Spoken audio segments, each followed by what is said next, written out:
Tuhan Allah yang penuh dengan kasih, anugerah dan kesetiaan-Mu sajalah yang terus-menerus memampukan kami sampai pada hari ini. Kami ada sebagaimana kami ada karena anugerah-Mu, karena rahmat-Mu yang tak pernah berhenti dalam kehidupan kami. Terimalah pujian syukur kami, terimalah ibadah kami, terimalah hidup kami. Hanya di dalam nama Yesus kami serahkan ibadah. Amin.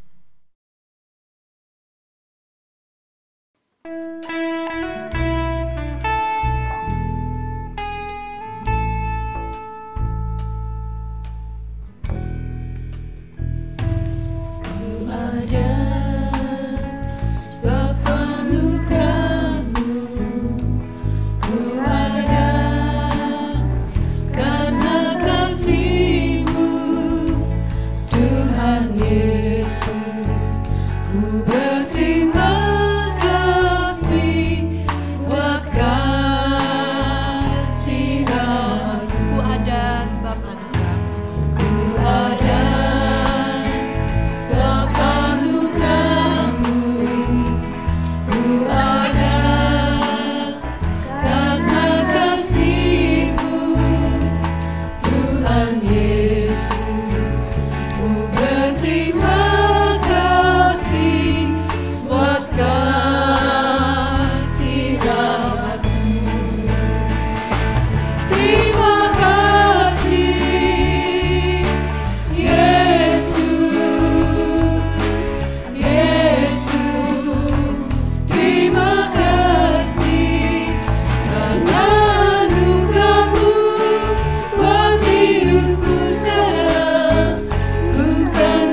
segala perkara dapat ku tanggung di dalam Dia yang memberi kekuatan.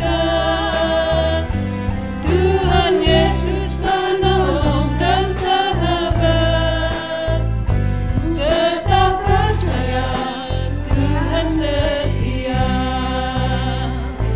tetap percaya Tuhan setia, tetap percaya Tuhan setia.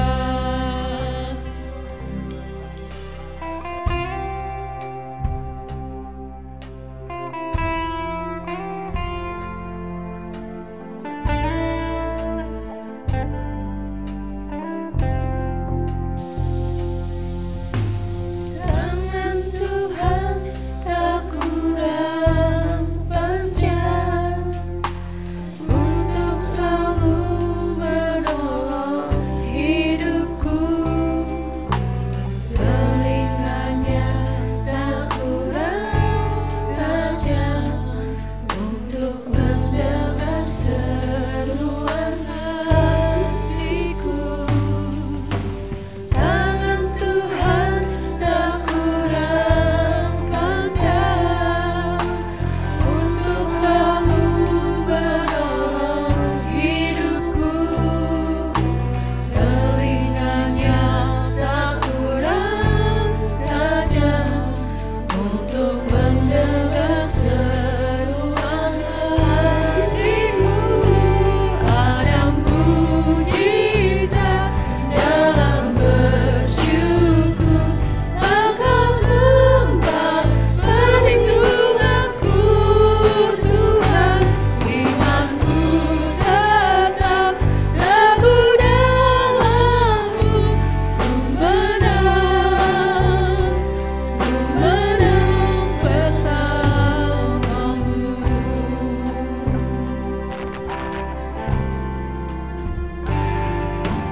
Tangan Tuhan tak kurang panjang untuk selalu menolong hidupku. Telinganya tak kurang tajam untuk mendengar seruan hatiku.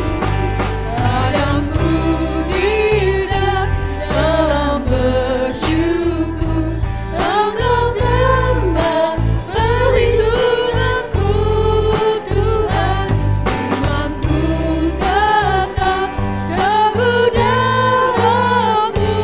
Ku menang. Ada mujizat dalam bersyukur, Engkau tempat perlindunganku. Tuhan, imanku tetap teguh dalam-Mu. Ku menang bersama-Mu.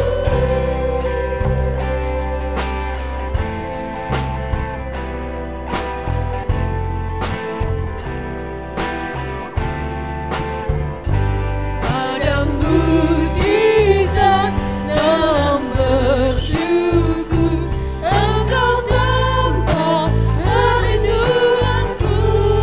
Tuhan, imanku tetap teguh dalam-Mu. Ku menang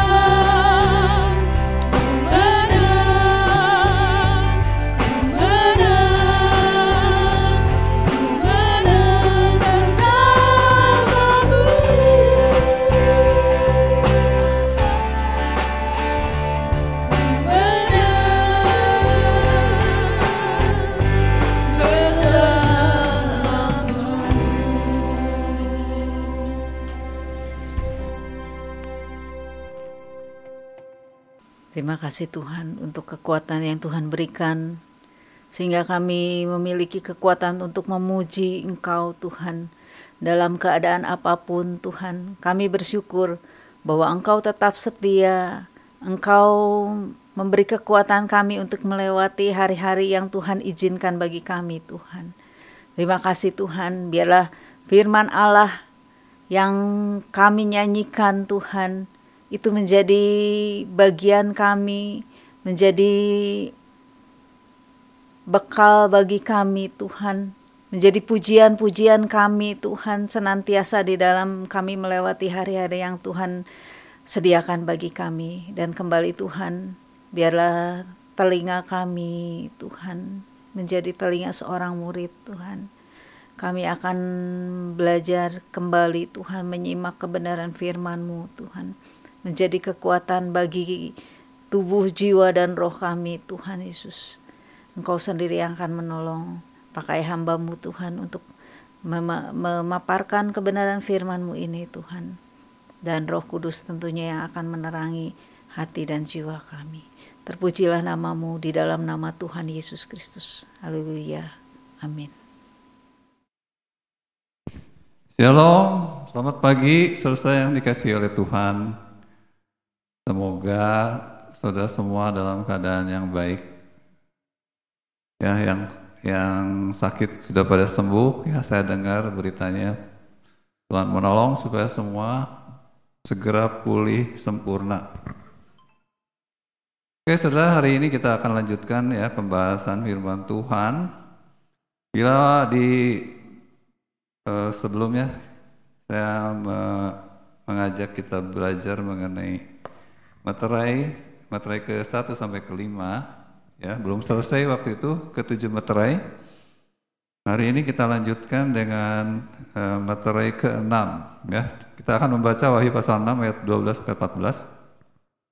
Maka aku melihat ketika anak domba itu membuka materai yang ke-6, sesungguhnya terjadilah ada 6 peristiwa dahsyat ya terjadi, dicatat di sini. Pertama, gempa bumi yang dahsyat.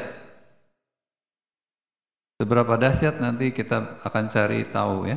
Yang kedua, matahari menjadi hitam bagai karung rambut. Yang ketiga, bulan menjadi merah seluruhnya bagai darah. Keempat, bintang-bintang di langit berjatuhan bagai pohon ara menggugurkan buah-buahnya yang mentah apabila digoncang angin kencang. Yang kelima, langit menyusut bagaikan gulungan kitab yang digulung.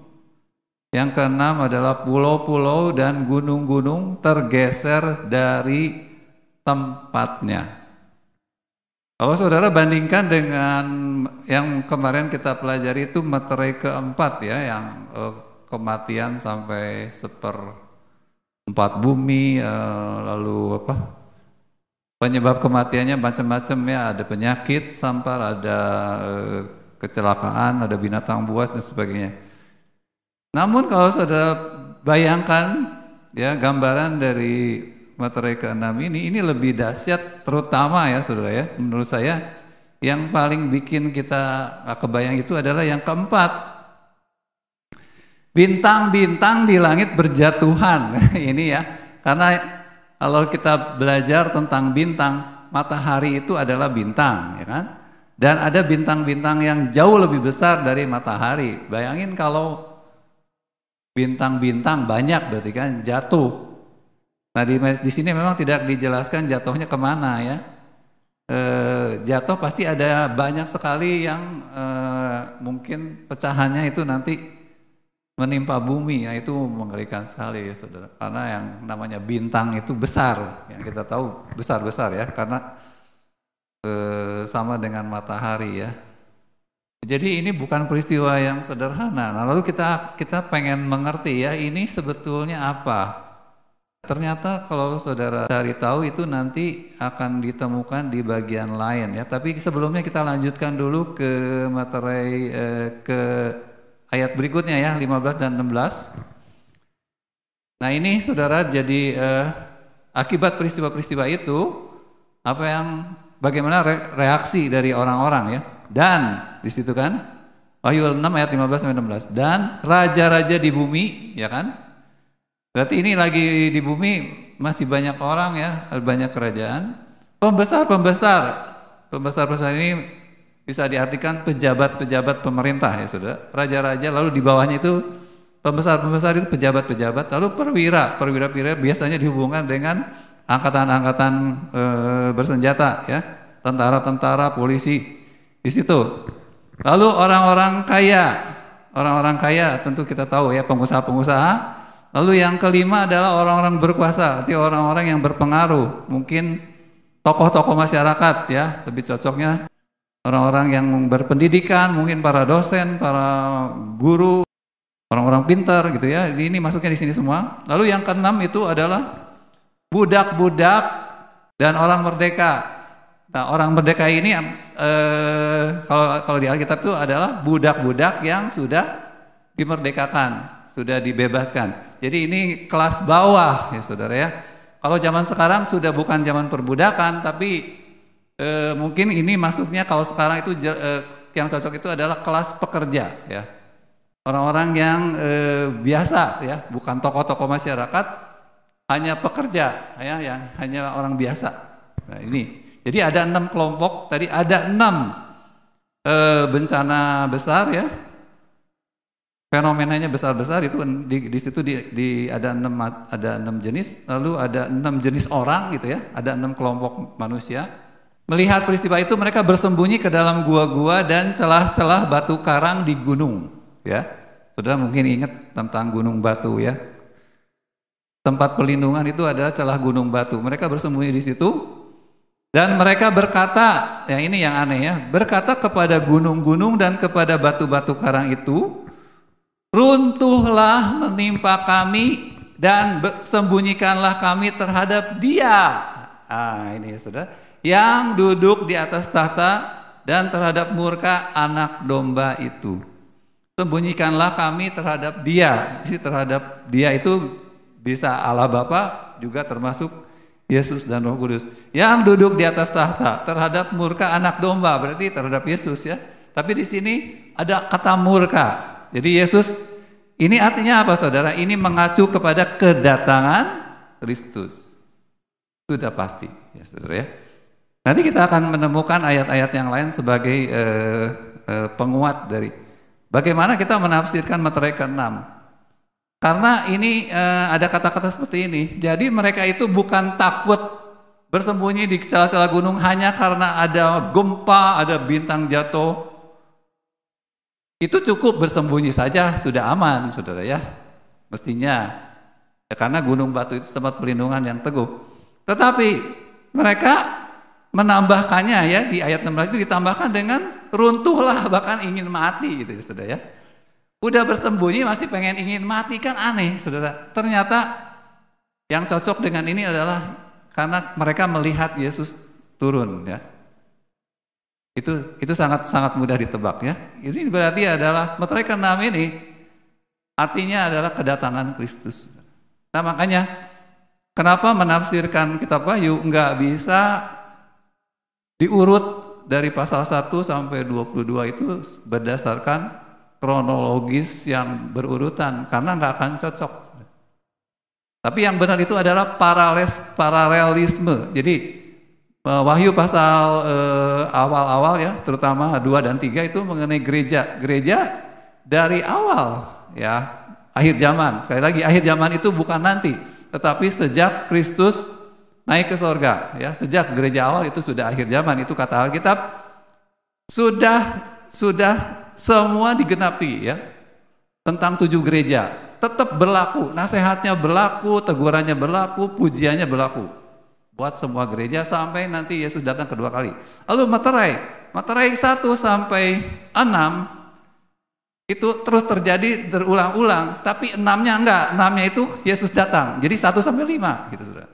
1 sampai 5 itu mengenai penganiayaan terhadap umat Tuhan, lalu juga mengenai celaka-celaka yang menimpa bumi ya. Ya, terutama yang Materai ke-4. Tetapi diakhiri dengan kedatangan Kristus di Materai ke-6. Ini dikuatkan oleh Wahyu pasal 16 mengenai cawan murka ke-7. Jadi nanti saudara akan menemukan sangkakala, itu sangkakala ke-7 adalah mengenai penghakiman gitu ya. Jadi paralel, saudara. Kalau materai ke-6 mengenai kedatangan Tuhan, kalau sangkakala nanti sangkakala ke-7 mengenai penghakiman. Baru bayangan saja, tidak diuraikan, tetapi diuraikan di cawan murka yang ke-7 itu mengenai hari Tuhan. Ya, kita akan baca cawan murka dulu di Wahyu 16 ayat 17 dan 18. Saya bacakan ya. Dan malaikat yang ke-7, ini cawan ke-7 saudara, menumpahkan cawannya ke angkasa, dan dari dalam bait suci kedengaranlah suara yang nyaring dari tahta itu, katanya sudah terlaksana. Perhatikan ayat 18, ini mirip sekali dengan yang di meterai ke-6. Maka memancarlah kilat dan menderulah bunyi guru, dan terjadilah gempa bumi yang dahsyat seperti belum pernah terjadi sejak manusia ada di atas bumi. Jadi gempa bumi dahsyat itu sedahsyat apa? Paling dahsyat, saudara. Ya, baik di meterai ke-6 maupun cawan murka ke-7, ini berbicara tentang peristiwa yang sama. Begitu hebatnya gempa bumi itu ya. Lanjutkan. Nah, akibatnya apa? Akibat gempa bumi ini, lalu terbelahlah kota besar itu menjadi 3 bagian, dan runtuhlah kota-kota bangsa-bangsa yang tidak mengenal Allah. Ini nggak pernah terjadi, saudara, gempa bumi yang membuat kota besar, misalnya New York atau Jakarta, menjadi 3 bagian, lalu kota-kota bangsa-bangsa, jadi hampir seluruh dunia mungkin ya, kota-kota itu pada runtuh. Maka teringatlah Allah akan Babel yang besar itu untuk memberikan kepadanya cawan yang penuh dengan anggur kegeraman murkanya. Ayat 20 sama, kalau di meterai tadi pulau-pulau dan gunung-gunung bergeser, kalau di sini lebih dahsyat, saudara, dan semua pulau hilang lenyap, jadi masuk ke dalam air mungkin, dan tidak ditemukan lagi gunung, jadi gunung-gunung sampai rata ya. Ini benar-benar kayak sebetulnya hiperbol kelihatannya ya, karena ini pelukisan. Ayat 21 saudara, dan hujan es besar seberat 100 pon. 100 pon itu 50 kilo ya, kalau pakai kiloan, jatuh dari langit menimpa manusia. Dan mungkin kalau kita belajar tentang meteor ya, atau bintang jatuh, itu banyak yang berupa bongkahan es. Jadi kalau planet-planet tertentu memang dilapisi es ya. Banyak yang seperti itu, sehingga kalau itu jatuh atau meledak ya, bintang meledak, maka yang tersebar dengan kecepatan luar biasa cepat itu adalah bisa berupa bongkahan es. Nah, ini yang sampai di bumi itu adalah es yang besar-besar, saudara, 50 kilo sebesar apa ya? 50 liter. Ya, kalau galon aqua itu 20 liter, berarti 2,5 kali galon aqua, ya, segede kursi, gitu. Kurang lebih. Ya, kita nggak akan pernah lihat itu ya, paling gede juga segede bola pingpong selama ini. Tapi itu seberat 50 kilo jatuh dari langit menimpa manusia. Dan manusia menghujat Allah karena malapetaka hujan itu, dan sebab malapetaka itu sangat dahsyat. Saudara, cawan murka nomor 7 itu sebetulnya yang terakhir. Jadi ini cocok dengan meterai ke-6. Begitulah memang wahyu. Jadi materai jalan semua pada saat yang sama, sangkakala jalan semua menuju ke hari penghakiman. Materai menuju kepada kedatangan Kristus. Cawan menuju kepada hari terakhir, ya, murka, pencurahan murka terakhir. Ini bareng semuanya terjadi, ya. Nah, saya tidak akan membahas banyak tentang sangkakala dan cawan murka dulu karena belum nyampe. Lebih ke meterai ke-6-nya.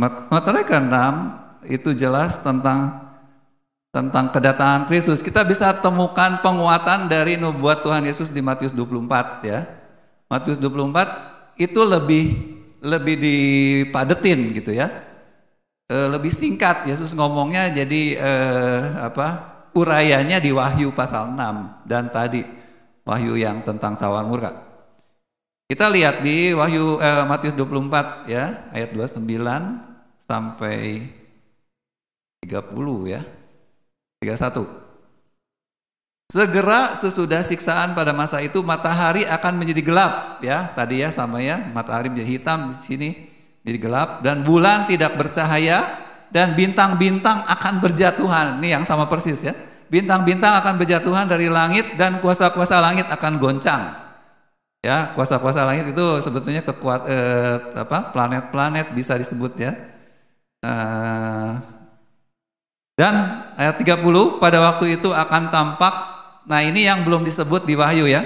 Pada waktu itu akan tampak tanda anak manusia di langit, dan semua bangsa di bumi akan meratap, dan mereka akan melihat anak manusia itu datang di atas awan-awan di langit dengan segala kekuasaan dan kemuliaannya. Dan ia akan menyuruh keluar malaikat-malaikatnya dengan meniup sangkakala yang dahsyat bunyinya, dan mereka akan mengumpulkan orang-orang pilihannya dari keempat penjuru bumi, dari ujung langit yang satu ke ujung langit yang lain. Bayangkan saudara, jadi sesudah peristiwa gempa bumi yang dahsyat, matahari menjadi gelap, bulan menjadi merah, bintang-bintang jatuh, saudara ya, tampak tanda anak manusia di langit ya, jadi Yesus datang. Dan ini diiringi dengan kita nggak tahu seperti apa ya, dengan segala kekuasaan dan kemuliaan. Itu seperti apa? Mungkin cahaya yang menyilaukan, mungkin ribuan jutaan malaikat mengiringi seperti pasukan tentara, mungkin dengan kereta api, kereta yang berapi, kita nggak tahu ya, tidak diterangkan. Lalu ada apa? Malaikat meniup sangkakala yang bunyinya dahsyat. Saudara bayangin ngedengarnya kayak apa gitu ya. Makanya kenapa orang-orang takut? Udah bersembunyi di celah gunung, masih pengen ditimpa gunung supaya mati gitu ya. Karena mengerikan. Karena mereka sadar dosa gitu ya. Mereka selama ini sudah, bahkan banyak yang menganiaya Yesus gitu ya. Menganiaya pengikut Yesus, itu mereka sangat takut, saudara.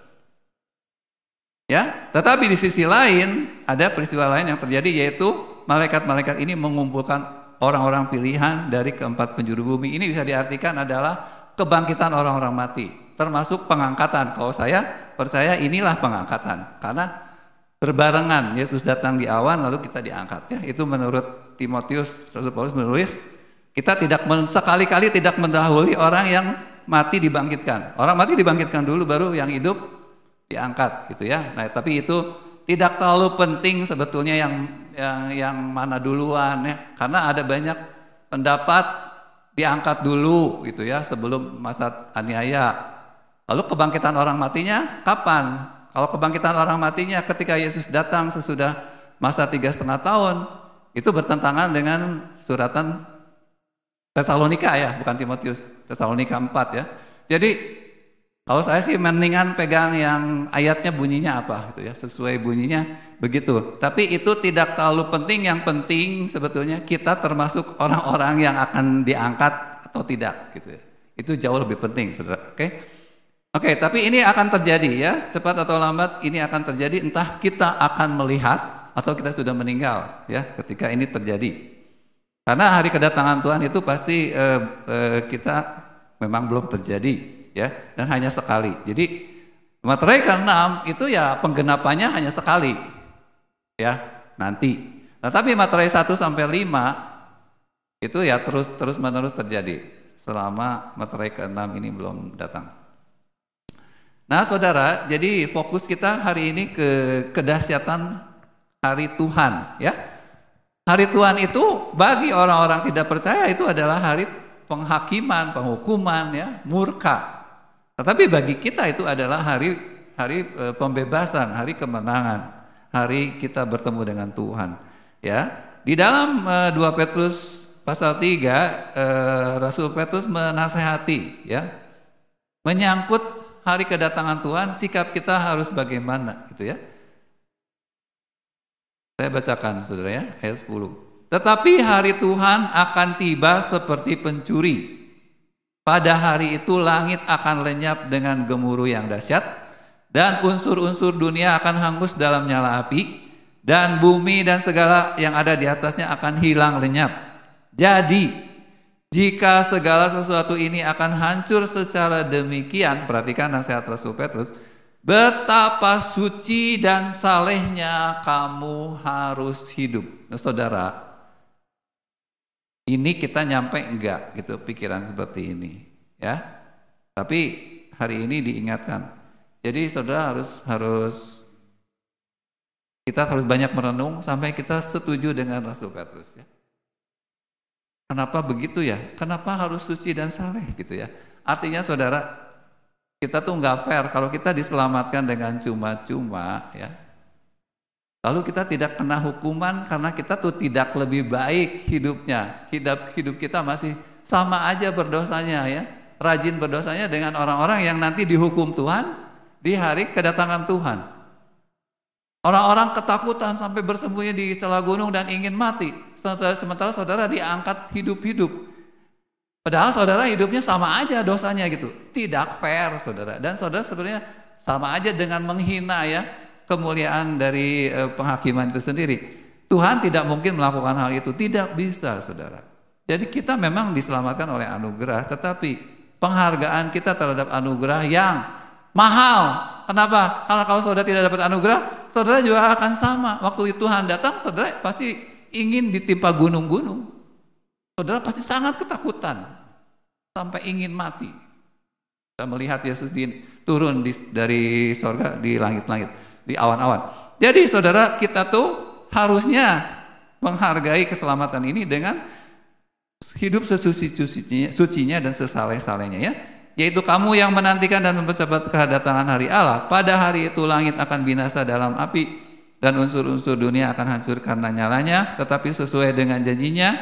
Nah ini, karena kita menantikan langit yang baru dan bumi yang baru di mana terdapat kebenaran. Sebab itu saudara-saudaraku yang kekasih, sambil menantikan semuanya ini, kamu harus berusaha, diulang sekali lagi, supaya kamu kedapatan tak bercacat dan tak bernoda di hadapannya dalam perdamaian dengan Dia. Jadi kita benar-benar berterima kasih sama Yesus yang sudah mau mati di kayu salib dan menjaga kita tetap berterima kasih. Kita tetap sangat bersyukur gitu. Kita sangat ingin membalas, ingin mempersembahkan apapun yang bisa kita persembahkan karena sangat mendapat anugerah yang tak terkirakan. Ya, saudara ya. Inilah saudara sebenarnya sikap yang kita harus jaga sehingga bagi kita apapun ya, kesulitan apapun di dalam hidup kudus dan hidup tak bercacat, tak bernoda, sesusah apapun kita ingin mencapainya gitu ya, karena kita memang berhutang besar. Saudara, kita akan lihat lagi di Perjanjian Lama juga Tuhan sudah bicara tentang hal ini gitu ya, dan pelajaran tentang bagaimana sih maksudnya hidup tadi ya saleh dan suci gitu kan, tak bercacat, tak bernoda di hadapan Tuhan dalam perdamaian dengan Tuhan. Itu apa yang bisa dipraktekin? Apa saja gitu ya. Saya tidak akan terangkan semua hari ini, cuma satu hal sesuai dengan Yesaya pasal 2. Di sini Yesaya pasal 2 Tuhan melalui firman-Nya menyampaikan mengenai hari yang sama ya, yang akan terjadi, yaitu ketika Tuhan mencurahkan segala murka-Nya atas orang-orang. Kita baca sama-sama saudara ya, Yesaya 12 Yesaya 2 ayat 12 sampai banyak sih ya ini. Ayat 22. Oke, saya bacakan ya. Saudara bisa baca bareng-bareng 1, 2, 3. Sebab Tuhan semesta alam menetapkan suatu hari untuk menghukum semua yang congkak dan angkuh, serta menghukum semua yang meninggikan diri supaya direndahkan, untuk menghukum semua pohon aras di Libanon yang tumbuh meninggi dan tetap menjulang, dan menghukum semua pohon tarbantin di Basan, untuk menghukum semua gunung yang tinggi-tinggi dan semua bukit yang menjulang ke atas, untuk menghukum semua menara yang tinggi-tinggi dan semua tembok yang berkubu, untuk menghukum semua kapal Tarsis dan semua kapal yang paling indah. Manusia yang sombong akan ditundukkan dan orang yang angkuh akan direndahkan. Hanya Tuhan sajalah yang maha tinggi pada hari itu. Sedang berhala-berhala akan hilang sama sekali. Maka orang akan masuk ke dalam gua-gua di gunung batu dan ke dalam liang-liang di tanah terhadap kedahsyatan Tuhan dan terhadap semarak kemegahannya pada waktu ia bangkit menakut-nakuti bumi. Pada hari itu berhala-berhala perak dan berhala-berhala emas yang dibuat manusia untuk sujud menyembah kepadanya akan dilemparkannya kepada tikus dan kelelawar, dan ia akan masuk ke dalam lekuk-lekuk di gunung batu dan ke dalam celah-celah di bukit batu terhadap kedahsyatan Tuhan dan terhadap semarak kemegahannya pada waktu ia bangkit menakut-nakuti bumi. Jangan berharap pada manusia, sebab ia tidak lebih daripada embusan napas, dan sebagai apakah ia dapat dianggap. Ya, ini sama saudara bicara tentang ada yang samanya, yaitu orang-orang waktu melihat kedahsyatan Tuhan, Tuhan menyatakan kedahsyatannya, mereka masuk ke lekuk-lekuk gunung, ke celah-celah bukit batu, ya, karena takut terhadap kedahsyatan Tuhan. Ini sama jelas, ya, berbicara tentang kedatangan Kristus, ya. Bukan sebagai juru selamat, tetapi sebagai hakim, ya, yang akan menghukum orang-orang yang sombong. Oke, sudah sangat jelas ini, ya. Walaupun di sini pakai perumpamaan, ya, pakai pohon, pakai di sini gunung, ya, pakai menara, pakai kapal. Dan memang manusia itu dari dulu gitu kan bikin menara Babel. Jadi mewakili, ya, semua apapun yang dibangun manusia yang tujuannya adalah memegahkan diri, menyombongkan diri untuk supaya diakui oleh seluruh dunia yang paling hebat, itu adalah semuanya di mata Tuhan adalah bentuk-bentuk kesombongan. Ya. Nah, ini saudara, ini hari ini kita akan belajar tentang bagaimana menyucikan diri, ya, hidup saleh dan suci dari satu sisi dulu nih, keangkuhan, yang kata-kata lainnya adalah kesombongan, di situ, kecongkakan, ya, meninggikan diri. Saudara, Allah sangat membenci dosa ini, ya. Di Amsal dikatakan ini 7 dosa, salah satu dari 7 dosa maut, ya, kesombongan. Allah membenci, ini jelas tadi, ya, di Yesaya, saking bencinya sampai Tuhan itu akan merendahkan orang-orang, semua orang, ya. Tadi di Materai ke-6 itu saudara, enggak cuman orang-orang kaya, enggak cuman raja-raja, ya, sampai budak-budak dan orang-orang yang orang biasa kan gitu, ya. Itu termasuk saudara dimurkai Tuhan karena sombong. Jadi kesombongan ini bukan milik orang-orang yang punya kelebihan. Aneh, ya saudara. Ini adalah kecenderungan manusia secara umum, saudara. Manusia itu semuanya ingin menyombongkan diri. Nah, kita semua kalau kita periksa itu dosa itu pasti ada gitu. Apakah sudah bersih atau belum, ya, itu yang harus kita cek gitu, ya, hari ini. Nah, dan ketahuilah kalau kita masih ada kesombongan, kita tuh akan dilawan sama Tuhan gitu kan. Kalau kita yang dikasih oleh Tuhan, kan Tuhan itu kalau kasih itu Tuhan akan menegur dosa. Jadi selama saudara masih ada kesombongan, itu akan sama Tuhan akan ditegur, akan dipukul gitu, ya, supaya saudara bertobat dari kesombongan. Ini penting saudara kita menyadari hal ini, ya. Nah, ini adalah akar dosa, bukan sekedar dosa biasa. Ini adalah akar, artinya dari kesombongan ini lahirlah banyak dosa yang lain, ya. Dan ini tentu ini bukan hal yang baru kalau saudara mendengar hari ini saya ngomong lagi. Ini adalah dosa atau akar dosa yang ditanamkan iblis, ya. Cara berpikir saudara, dan termasuk tujuan hidup yang ditanamkan oleh iblis di Taman Eden. Waktu iblis berkata kepada Hawa, sekali-kali kamu tidak akan mati, melainkan kamu akan menjadi seperti Allah.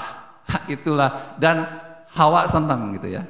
Dan Adam juga akhirnya mau ikutan makan buah yang tidak boleh dimakan. Bukan makan buahnya saudara, tetapi keinginan ingin menjadi seperti Allah ini adalah yang menjadi akar dari dosa secara genetik rohnya ya saudara. Kecenderungan hati manusia adalah ingin menjadi seperti Allah ya. Ciri-ciri bahwa hati kita sudah bahkan sejak lahir ya dan tetap seperti itu, sudah dikuasai kesombongan atau kecongkakan atau keangkuhan, itu adalah ini beberapa hal ya yang terpikir oleh saya waktu disiapkan khotbah ini. Pertama adalah hati yang merasa bahagia hanya ya, perhatikan ya, sudah. Kita hanya bisa bahagia ketika dipuji orang ya. Ketika dianggap hebat, ketika disebut cantik atau tampan, ya. Ketika orang, oh kamu pandai, kamu pinter, kamu keren, kamu kaya, ya, kamu orang yang baik. Nah, saudara baru bahagia kalau ada yang nyebut begitu, itu adalah tanda saudara termasuk sombong, gitu ya. Sombong. Kenapa begitu nanti ya?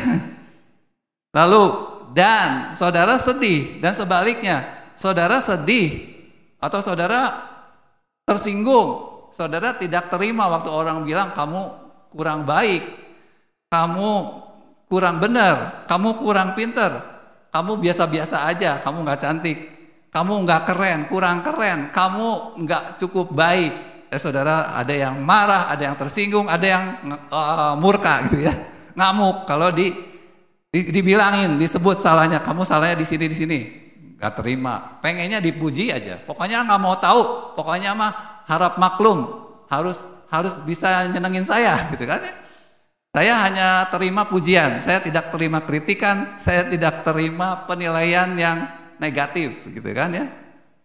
Jadi harus bersikap positif dong, gitu ya, saudara. Nah ini orang seperti ini jelas sombong, saudara ya, sombong. Nah, bagaimana kita mengetahui kita sombong ketika kita merasa berharga, saudara? Bandingkan dengan Yesaya 2 ayat 22. Ya kan? Di sini jelas ini di pandangan Tuhan, ya. Jangan berharap pada manusia sebab ia tidak lebih daripada embusan napas dan sebagai apakah ia dapat dianggap.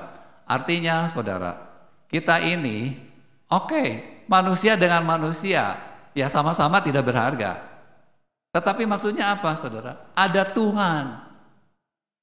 Tuhan pencipta kita, dan itu yang dibutuhkan oleh manusia. Tuhan itulah yang harus dipuji, gitu ya. Manusia harusnya hanya ingin memuji Tuhan, bukan ingin memuji diri. Karena saudara ada makhluk lain yang jauh lebih tinggi, bahkan ada malaikat juga, saudara, bukan cuma Tuhan. Ada malaikat yang jauh lebih dari kita, segala-galanya, kecantikannya, kepandaiannya, kemampuannya, kekuatannya itu ya. Kita ini apa? Cuma hembusan napas ya. Nyawa kita bahkan bisa kapan aja bisa hilang gitu ya. Kita bisa sakit kapan aja. Sekarang pun dengan virus yang tidak kelihatan, manusia semua menjadi tidak berdaya. Ya. Dengan segala kepandaiannya tetap aja virus ini malah berkembang menjadi lebih kuat gitu ya. Kita kan tidak tahu persis apakah dengan vaksin-vaksin ini virusnya jadi malah makin menggila sebetulnya. Itu kan masih belum tahu, saudara, masih tanda tanya. Berharap vaksin ini lebih kuat, ya kan? Tetapi bisa saja belum ketemu vaksin yang lebih kuat. Bisa saja, tapi saya berharap tidak terjadi. Saya berharap kemurahan Tuhan berlaku atas kita sehingga vaksin-vaksin ini juga merupakan anugerah Tuhan, ya. Jadi sekali lagi, saudara, manusia sebetulnya tidak ada apa-apanya gitu ya. Kalau kita tahu ada Tuhan, kalau kita mengenal siapa Tuhan dan makhluk-makhluk yang bersama dengan Tuhan. Seperti itu, saudara. Memang kalau Tuhan itu tidak ada, kalau orang tidak percaya Tuhan, wajar saja berpikir seperti itu. Tapi kalau kita yang mengenal Tuhan, saudara, kita masih seperti menganggap Tuhan tidak ada, bayangkan gitu ya. Jadi kesombongan ini sebuah kejahatan, saudara. Sebuah kebodohan juga gitu ya. Akibat dari kesombongan ini ya, saudara, Manusia kan berarti mengandalkan dirinya sendiri, ya. Manusia hanya mengerti bahwa dia itu hanya bisa bahagia kalau dia mendapat pengakuan, dan supaya dapat pengakuan dia tentu harus berjuang, ya, dengan kekuatannya sendiri. Kalaupun orang-orang Kristen mengenal Tuhan bisa salah, tetap saja yang dia inginkan adalah orang memuja dia, sehingga Tuhan itu hanya diperalat supaya bisa mengangkat harkat dirinya. Ujung-ujungnya sama, saudara. Kenapa kamu ikut jadi orang Kristen? Supaya saya kaya, supaya orang-orang menghormati saya. Kenapa kamu ikut Tuhan? Supaya saya diberkati Tuhan dengan kepandaian, supaya diberkati Tuhan, supaya saya bisa sukses. Kenapa pengen sukses? Supaya saya dianggap sama orang, supaya saya tidak dihina. Sarwadi, saudara, bolak-balik di situ, ya. Nah, ini saudara, akibat dari konsep, ya, pengertian yang belum berubah, yaitu bahwa kita hanya bisa bahagia kalau orang menganggap kita, kalau orang memuji kita. Minimal kita nggak jelek-jelek amat, itu prosesnya gitu kan? Dari jelek, dari dihina, lalu mulai diakui, akhirnya dipuji, ya. Oke, seperti itu. Tapi sama aja, saudara. Karena kita hanya mengerti hal itu, maka kita tidak pernah mengerti apa yang dikatakan firman Tuhan. Misalnya, saudara, damai sejahtera dan sukacita oleh Roh Kudus. Damai sejahtera yang aku sediakan tidak sama dengan yang dunia berikan. Karena kita tidak percaya, tidak mengenal damai sejahtera yang Tuhan sediakan, sukacita dari sorga, yang bukan diperoleh karena kemampuan kita, tetapi adalah pemberian Tuhan. Maka kita sebetulnya kita tidak percaya itu ada. Yang namanya damai sejahtera dan sukacita dari Tuhan itu kita menganggapnya tidak ada. Buktinya apa, saudara? Saudara tidak mengusahakan, saudara tidak berjuang untuk memperoleh. Yang saudara kejar terus aja kebahagiaan dari pujian-pujian, ya, dari prestasi-prestasi. Saya kira ya masih banyak lah orang yang memang tujuannya itu, ya. Termasuk sekarang ada olimpiade.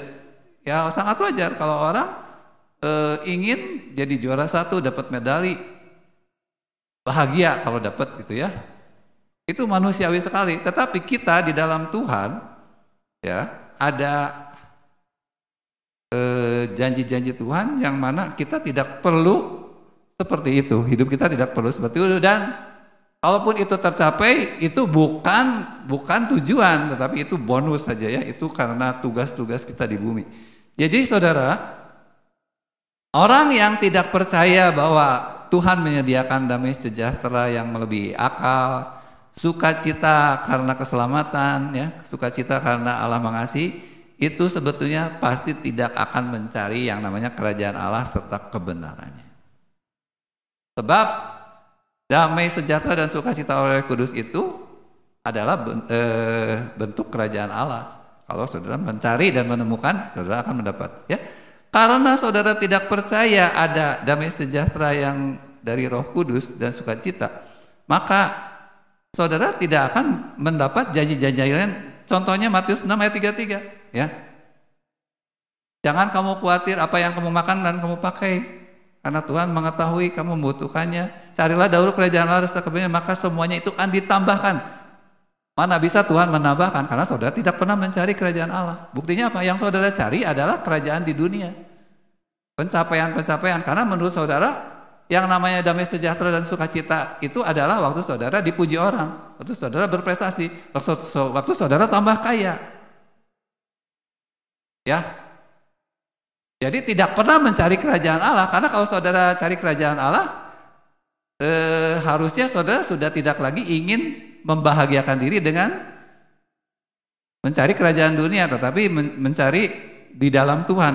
Nah, itu tidak terjadi karena memang di otak kita yang namanya bahagia di dalam Tuhan itu tidak ada, atau tidak percaya, atau ya belum pernah kenal gitu, ya.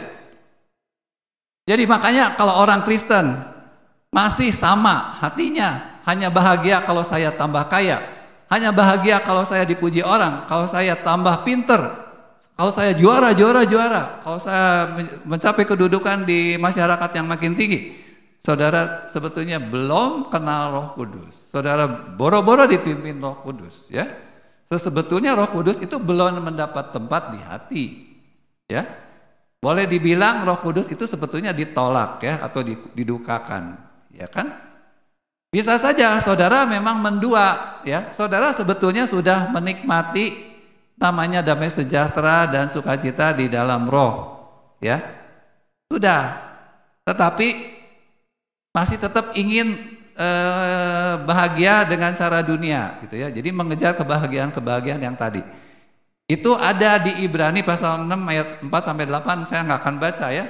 Saudara, orang-orang yang pernah mengecap karunia-karunia sorgawi dan sebagainya, tetapi yang kembali lagi, ya, melakukan dosa-dosanya, ya, hidup dalam daging,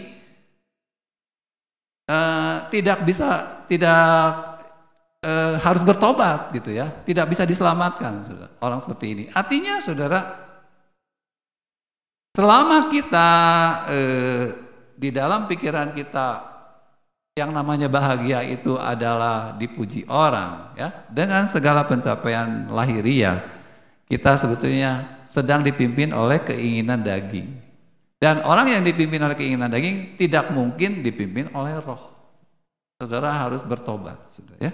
Selama kita masih seperti ini, kita hidup di bawah kuasa dosa kesombongan. Dan Allah akan menghukum ketika Yesus datang, Allah akan menghukum orang-orang sombong. Jadi bagaimana saudara siap Yesus datang kali kedua? Kalau saudara tidak pernah membebaskan diri, tidak pernah bertobat, minimal saudara terus datang kepada Tuhan minta dibersihkan dari kesombongan. Karena saudara masih melihat kesombongan itu masih terus bolak-balik, gitu. Ya. Gak apa-apa kalau saudara tidak mampu, ya, karena memang mungkin begitu kuatnya sudah berakar, ya, sudah menguasai pikiran, sehingga kita di bawah sadar selalu mengejar kebahagiaan model begitu. Itu gak apa-apa, yang penting saudara sadar itu berdosa dan saudara terus minta Roh Kudus membersihkan, menyucikan tadi, saudara, sehingga akhirnya kita berhenti mengejar itu dan menemukan sukacita di dalam Roh Kudus. Ketika saudara menemukan sukacita yang berbeda, damai sejahtera, ketentraman hati, walaupun saudara tidak dipuja, tidak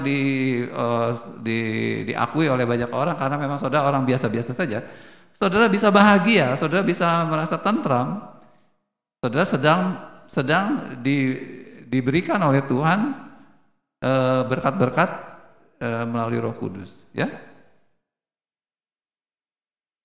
Jadi saudara, karena ada peringatan seperti ini bahwa hari kedatangan Tuhan salah satunya adalah untuk merendahkan, untuk menghukum orang-orang sombong, maka kita harus berbebaskan diri dari dosa ini. Supaya jangan kedatangan Tuhan membuat kita malah jadi takut, ya saudara, dan malah bersembunyi di celah-celah gunung, gitu ya. Dan saudara tidak bisa saudara bilang saya udah siap kalau Tuhan datang, saya siap mati besok. Saudara tidak siap sebetulnya. Harusnya saudara bilang tidak siap. Kenapa? Karena saudara kalau masih sombong, saudara belum beres urusan dengan Tuhan, belum berdamai dengan Tuhan, ya. Jadi saudara, Lukas 18 ayat 14b mengatakan, barang siapa meninggikan diri, ia akan direndahkan, dan barang siapa merendahkan diri, ia akan ditinggikan. Jadi saudara, kalau begitu kita harus merendahkan diri, benar nggak? Berhenti ingin dipuji orang. Bukan berarti kita berhenti berprestasi, ya, karena itu lebih ke kesaksian hidup supaya nama Tuhan dimuliakan. Tetapi jangan berharap kita dipuji orang melakukannya, karena itu jadi salah. Itu menjadi pamrih, gitu ya. Saudara berbuat baik supaya dipuji orang kan percuma. Tuhan bilang kamu sudah dapat upahnya. Jadi semua upah sorgawi saudara nggak akan dapat kalau tujuan saudara adalah ingin bahagia karena dipuji orang, karena dianggap baik, karena diakui saudara sukses, kaya, banyak duit, gitu ya, sehingga orang senang berteman dengan saudara. Saudara tidak akan dapat upah apa-apa, saudara, di sorga, ya. Bahkan belum tentu masuk sorga kan jadinya, gitu ya. Nah, tapi kalau kita ingin ingin Tuhan datang, kita juga mendapat bagian dalam kemuliaannya, maka di sini kita harus merendahkan diri. Ya, karena kita ini memang tidak berharga, saudara. Kita ini hanya hembusan napas. Ya. Dengan cara bagaimana kita ditinggikan oleh Tuhan? Dengan Tuhan memberikan Roh Kudus sebagai penolong, penghibur, pengajar, penasehat, pemimpin. Ya, saudara silakan baca lagi Yohanes pasal 14, 16. Ya. Roh Kudus inilah yang akan memenuhi hati kita dengan kasih ilahi. Ya, Roma pasal 5 ayat 5. Nah, kasih itu tidak sombong. Jadi kalau saudara merendahkan diri, mengaku saya sudah sombong selama ini, saya mengejar kebahagiaan yang salah dengan cara yang keliru, ya, yang membuat saya malah tidak berkenan di hadapan Tuhan. Maka saudara, Tuhan akan memenuhi hati kita dengan Roh Kudus, dan Roh Kudus akan mencurahkan kasih Allah di dalam hati kita sehingga kita bisa merendahkan diri lebih lagi, ya. Bukan hanya merasa berdosa karena sudah sombong, tapi saudara tahu bagaimana merendahkan diri dalam segala hal, ya, sebagai manusia di hadapan Tuhan dan manusia terhadap manusia lain. Roh Kudus akan menolong kita agar hati kita semakin penuh dengan kasih sehingga semakin rendah hati dari waktu ke waktu, ya. Keuntungan kalau kita rendah hati, saudara, ya, saya kira di dunia juga banyak orang yang tahu kalau kita sombong itu bahaya. Tetapi kalau kita rendah hati, kita akan menjadi orang yang lebih baik, ya, akan mengalami kemajuan. Saudara, orang yang sombong itu cenderung karena tujuannya itu bukan melakukan tindakan-tindakan yang semakin lebih baik, ya. Walaupun ada orang yang melakukan dua-duanya, tapi karena tujuannya ingin diakui oleh orang, maka jadi bisa bisa menghalalkan segala cara. Ya, itulah kenapa banyak orang beli ijazah. Kenapa orang nyontek, ya, anak-anak nyontek, ya. Lagian orang tua juga mendorong kamu harus nilainya nomor 1 gitu, ya. Orang-orang tua juga mendorong anak-anak supaya bahagia dengan cara yang sama. Nah, inilah semua jadi persekongkolan seluruh dunia, ya. Pas sombong-sombong seperti itu, ya. Tetapi kalau kita rendah hati, saudara, pertama adalah kita sudah puas, ya, kita sudah bahagia walaupun belum diakui oleh banyak orang. Karena ada damai sejahtera dan sukacita dari surga ini yang tidak dipahami oleh dunia, kita punya di dalam hati, saudara. Sehingga kita itu tidak ngoyo, ya, kita tidak sampai pakai cara-cara yang tidak benar, ya, di dalam berprestasi, di dalam mencapai kesuksesan secara lahiriah, ya, karena kita sudah bahagia, ya, kita sudah punya ketentraman yang ajaib. Kita nggak ngerti kenapa ya aku bahagia, kenapa aku hatinya tidak sedih walaupun tidak dipuji orang. Saudara, percayalah ini akan diterima oleh saudara. Ya, saya mengalaminya dan sangat bahagia, ya. Walaupun ya kadang-kadang saudara pengakuan ya kritikan dari orang itu masih mengganggu, terus terang, ya. Karena kedagingan kadang-kadang ditoel-toel lagi, ya. Nah, itu pertama, saudara. Yang kedua adalah karena kita sudah menyadari kita ini hanya manusia biasa, hembusan napas, maka kita itu jadi mau diajar, ya. Artinya kita ini orang yang manusia itu bodoh, saudara. Perlu dididik oleh Tuhan, ya, menjadi murid-murid Yesus, ya kan? Mau diajar oleh Roh Kudus. Dan termasuk diajar oleh orang-orang yang dipilih Tuhan menjadi guru-guru buat kita, menjadi gembala, menjadi pemimpin, ya. Nah, karena kita memang udah jiwanya murid, ya, kita mau belajar, mau diajar, mau dikritik, kita ingin lebih senang diberitahu nilai kita itu di mata orang-orang yang sebenarnya bagaimana, gitu, ya. Dengan adil tentunya, dengan standar yang benar. Kita ingin diberitahu, bukannya dipuji-puji, sabari sebetulnya di belakang kita mereka menertawakan, ya, bukan. Kita ingin diberitahu, ditolong untuk tahu kita tuh sebenarnya gimana, ya. Saya ini apa sih sebenarnya, gitu, ya. Sekarang ini supaya saya bagaimana memperbaiki diri, ya. Kalau karena begitu maka kita menjadi orang-orang yang mudah dilatih dan mudah dibentuk sehingga kita bisa lebih mudah jadi, saudara. Kita bisa diberdayakan. Kita milih orang-orang yang mudah bekerja sama. Kenapa rumah tangga seringkali makin lama ya, makin hidup bersama itu makin banyak bertengkar karena pas sombong-sombong, saudara. Pahina-hina ya saudara ya, ada persaingan, bersaing untuk disayang sama anak, disayang sama cucu, ya, ingin lebih dihormati oleh istri ingin dihormati lebih oleh suami. Tidak ada kerjasama, saudara, suami istri, karena merasa tidak dihargai, jadi akhirnya ujung-ujungnya walaupun Kristen, walaupun sudah puluhan tahun ikut Tuhan, ujung-ujungnya cerai juga, saudara, tidak kuat, ya. Harusnya orang-orang yang sudah lahir baru, orang-orang yang sudah menemukan sukacita dan damai sejahtera di dalam kerajaan Allah, itu mudah sekali bekerja sama, mudah sekali dikritik, ya, mudah sekali diajak untuk bersama-sama memperbaiki, dikerjakan bareng-bareng. Itu kan belum tentu langsung bagus, ya.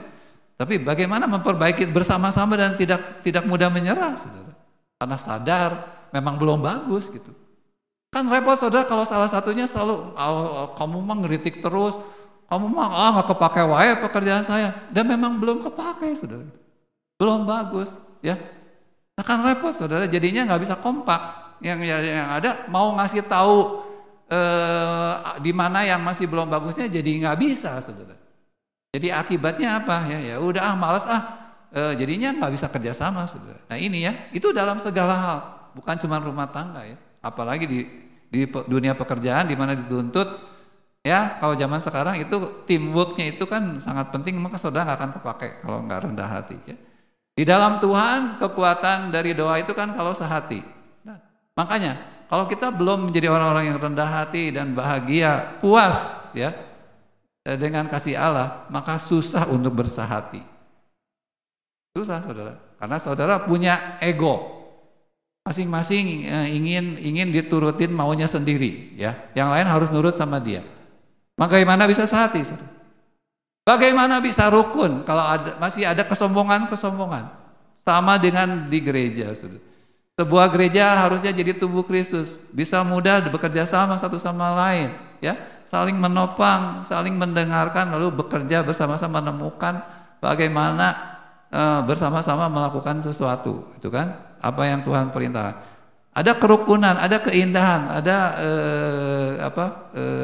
kepedulian, kasih yang semakin besar. Tidak mungkin selama ada kesombongan, saudara. Keegoan, kepentingan diri gitu ya, tidak mungkin bisa diwujudkan, susah, saudara. Berkat lainnya adalah ya Matius 6 ayat 33, ya saudara. Ini janji Tuhan, bukan kita mengejar ini, ya. Tetapi Tuhan sendiri yang janji, kalau kamu mencari kerajaan Allah dan kebenarannya, maka segala kebutuhan jasmani, ya kan, yang dicari bangsa-bangsa itu akan dilemparkan. Jadi ada keajaiban mengenai pemeliharaan Tuhan kalau kita, ya, mencari kebahagiaan dari Tuhan, bukan dari cara dunia, ya. Dan nanti ketika Yesus datang di awan-awan, kita tidak takut, saudara. Kita akan senang, kita akan bisa memandang wajah kekasih kita dan dimuliakan bersama Dia. Oke, saudara.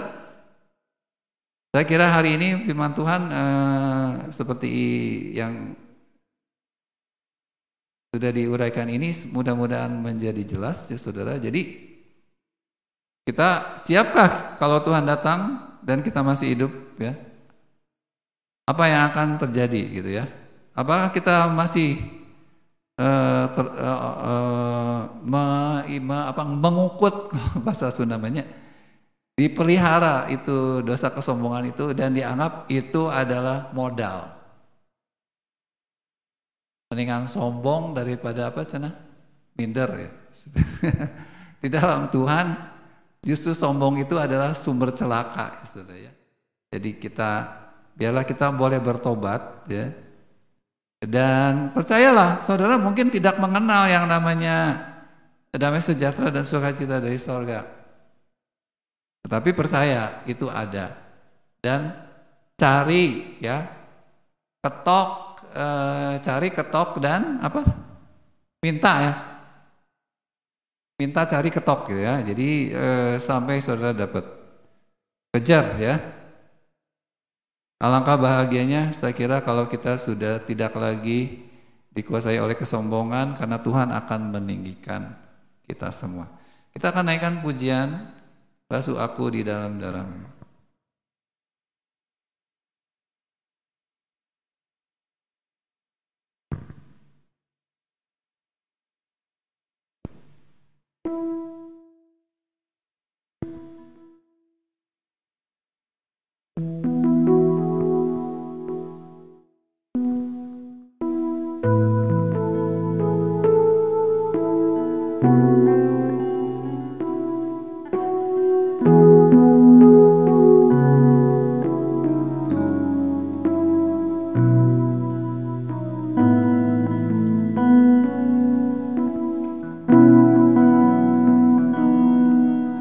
Basuh aku di dalam darah-Mu, anak domba,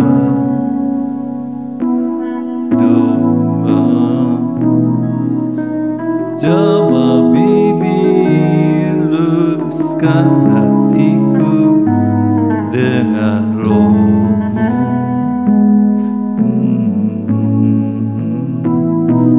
Ku rindu kemuliaan Tuhan lebih dari segala harta. Jadikan ku hamba setia kepada-Mu. Basuh aku.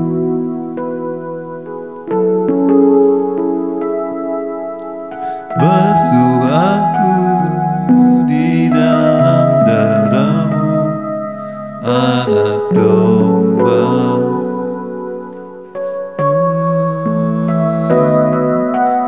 Jamah bibir, kuruskan hatiku dengan Roh-Mu, dengan Roh. Ku rindu kemuliaan Tuhan lebih dari segala harta. Jadikan ku hamba setia kepada-Mu lebih dari segalanya, lebih dari segalanya. Ku ingin Kau Tuhan, emas, perak dan permata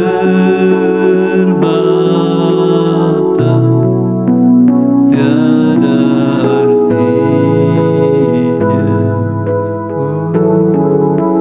Ku ingin lebih dekat,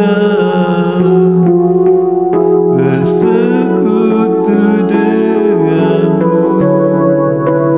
Jadikan ku hamba berkenan kepada-Mu.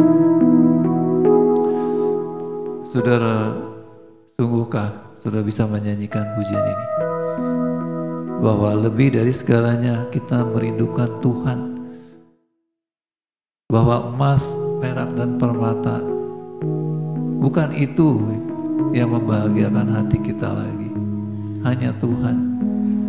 Hanya kalau kita dekat, bisa dekat, lebih dekat, bisa menjadi berkenan kepada Tuhan, itulah yang menjadi kebahagiaan kita. Sudahkah saudara menemukan hal itu? Atau saudara masih, bagi saudara kebahagiaan adalah kekayaan. Kebahagiaan adalah ketika orang-orang mencintai saudara karena saudara memang menyenangkan. Saudara adalah orang yang dianggap baik. Saudara adalah orang yang cantik. Saudara orang yang menarik. Saudara orang yang asik. Saudara orang yang keren.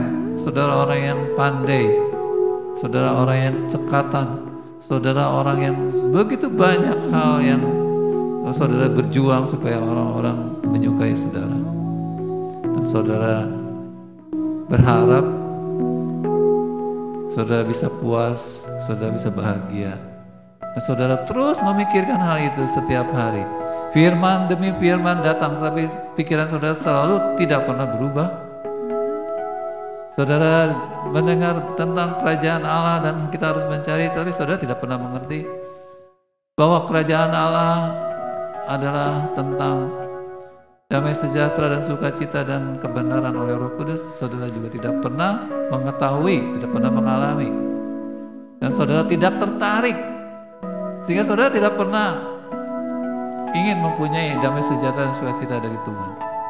Sesungguhnya saudara juga sebenarnya tidak merasa penting untuk berkenan kepada Tuhan. Tahukah saudara, saudara masih hidup di bawah dosa kesombongan. Saudara masih dikuasai oleh keinginan daging. Dan Roh Kudus, mana bisa Roh Kudus memimpin hidup kita kalau kita masih seperti itu? Daginglah yang memimpin hidup kita. Dan apa yang akan terjadi, saudara? Tuhan tidak bisa bersama-sama saudara, baik di bumi apalagi nanti sesudah kematian. Di saudara, betapa mengerikannya ketika kita hidup dalam kegelapan. Kita merasa sudah hidup dalam terang, kita merasa sudah melek, tetapi sebenarnya kita masih buta. Tandanya apa? Kita masih mengejar sama dengan dunia ini, mengejar kebahagiaan yang dipahami oleh dunia ini, bukan kebahagiaan yang disediakan oleh Allah. Dan ketika kita mengejar kebahagiaan menurut cara dunia, di hadapan Tuhan kita adalah orang-orang yang patut dimurkai karena kita sedang menyombongkan terus-menerus, sedang meninggikan diri terus-menerus. Kita hanya akan direndahkan ketika hari murka Tuhan tiba. Karena itu saudara, marilah kita belajar percaya. Berhentilah, apalagi kalau saudara sudah lelah di dalam mengejar segala kebahagiaan yang dunia iming-imingkan. Karena memang sebetulnya semuanya juga bohong. Semuanya tidak akan pernah memuaskan hati. Tidak pernah ada orang yang puas dengan semuanya. Marilah kita jangan tertipu. Marilah percaya bahwa ada damai sejahtera dan sukacita yang disediakan melalui karya salib Kristus. Tuhan tahu kita ini hanyalah tanah liat, tidak mungkin bisa bahagia kalau Tuhan tidak menebus kita dengan darahnya. Karena itu saudara, jangan sia-siakan kasih karunia Tuhan. Jangan tidak percaya ada kebahagiaan di dalam Kristus, ada damai sejahtera, ketentraman yang luar biasa, ya. Sukacita sorgawi yang ajaib. Berhentilah ingin diterima oleh banyak orang. Berhentilah sakit hati karena orang-orang kurang menghargai. Berhentilah ketika orang-orang lebih banyak mengkritik saudara ketimbang mengakui pekerjaan saudara. Mungkin sebetulnya kalau saudara mendengar kritikan-kritikan itu, saudara justru akan menjadi tertolong. Tetapi karena kita salah di dalam kehausan kita akan pujian, kita akhirnya menjadi orang-orang yang tidak pernah mengalami keberhasilan. Marilah saudara, kita mau belajar percaya dan datang kepada Tuhan, minta Tuhan mengampuni dosa kesombongan yang selama ini sudah berakar kuat, minta dibebaskan, ya. Hari-hari ini di mana Indonesia sebentar lagi akan merayakan kemerdekaan, biar kita juga dimerdekakan dari kesesatan pikiran, ya, dari jerih lelah yang salah, yang bahkan membuat saudara stres dan tidak pernah bahagia, ya, karena memang tidak mungkin. Carilah Tuhan, carilah kerajaannya, maka saudara akan melihat keajaiban damai sejahtera Allah, keajaiban sukacita surgawi itu mengisi hati kita. Dan carilah kerendahan hati, sehingga saudara akan mencintai Taurat Tuhan dan ingin mengerti lebih banyak, mengerti nasihat-nasihat Tuhan lebih lagi. Kita akan naikkan rapnya sekali lagi. Lebih dari segalanya, ku ingin Kau Tuhan, emas, perak dan permata tiada artinya. Ku ingin lebih dekat, bersekutu denganmu, jadikan ku hamba berkenan kepadamu. Tuhan, tolonglah kami supaya kami bisa menaikkan pujian ini dari hati kami. Ubahlah hati kami, jamalah hati kami kalau selama ini kami tidak percaya bahwa ada kebahagiaan yang ajaib, sukacita sorgawi bisa memenuhi hati kami sehingga kami bisa berbahagia sekalipun kami ini tetap tidak dianggap oleh dunia ini. Kami ini bukan siapa-siapa di dunia ini. Kami tidak kecewa apalagi marah kepadamu. Dan kami terus berdoa supaya orang-orang memuji kami sehingga kami menjadi dosa-dosa, menjadi doa-doa kami menjadi kekejian karena kami hanya ingin memuaskan hawa nafsu dengan pencapaian-pencapaian kami di dunia. Sebaliknya Tuhan, biarlah kami ingin menjadi saksi-saksi-Mu yang memberitakan kemuliaan-Mu ya Tuhan. Kami memang harus berprestasi tetapi bukan untuk mencari kebahagiaan, tetapi karena kami ingin kebahagiaan yang kami terima daripada-Mu itu menjadi kebahagiaan orang-orang lain ya Tuhan yang kami kenal. Tuhan menolong ya Bapa, bersihkan pikiran kami dari kesesatan akibat ajaran-ajaran yang diajarkan oleh orang tua kami, oleh orang-orang yang kami kenal mengenai cara berbahagia yang keliru ya Tuhan. Tetapi bantulah kami untuk menemukan kebenaran firman Allah bahwa ada sukacita, ada damai sejahtera, bahkan ada pemeliharaan Tuhan bagi orang-orang yang mau percaya kepadamu ya Bapak. Terima kasih Tuhan, sucikan kami supaya kami boleh hidup semakin saleh dan semakin dibersihkan dari cacat celah, supaya ketika Engkau datang di awan-awan kami tidak usah malu, bahkan tidak usah takut ya Tuhan, tapi kami boleh bersorak, bahkan kami boleh diangkat bersama-sama bertemu dengan Engkau.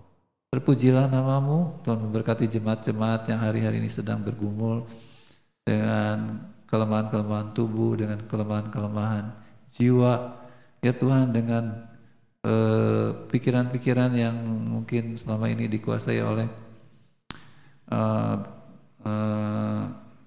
pengaruh-pengaruh dunia ini. Engkau membebaskan, Engkau ya Tuhan membersihkan kami semua jemaat-jemaat-Mu ya Tuhan, dan membasuhnya dengan darah-Mu ya Tuhan, supaya kami boleh ya Tuhan memandang wajah-Mu dan memperoleh kekuatan dari kasih-Mu ya Tuhan. Terpujilah nama-Mu ya Tuhan. Saudara-saudara yang sangat dikasihi Tuhan, terimalah kasih setia Allah yang selalu disediakan buat kita semua melalui janji-janji firman-Nya. Marilah saudara mencari kerajaan Allah itu lebih dan mengejar damai sejahtera dan sukacita dari Allah lewat mempelajari kebenaran-kebenaran dan hidup, menyerahkan diri untuk hidup tunduk kepada kebenaran-kebenaran dari Tuhan. Biar Roh Kudus Tuhan Yesus menolong saudara, menguatkan selalu iman saudara sehingga saudara tidak gugur tapi boleh mengalami kemajuan oleh pertolongan Roh Kudus, sehingga sungguh-sungguh Roh Kudus itu menjadi penolong yang nyata di dalam hidup saudara. Roh Kudus menjadi kekuatan yang besar yang mendatangkan sukacita dan damai sejahtera dan memimpin hidup saudara dari satu kebenaran kepada kebenaran yang lain. sekarang sampai Tuhan Yesus datang kali yang kedua. Terpujilah Tuhan Yesus Kristus. Amin. Selamat siang.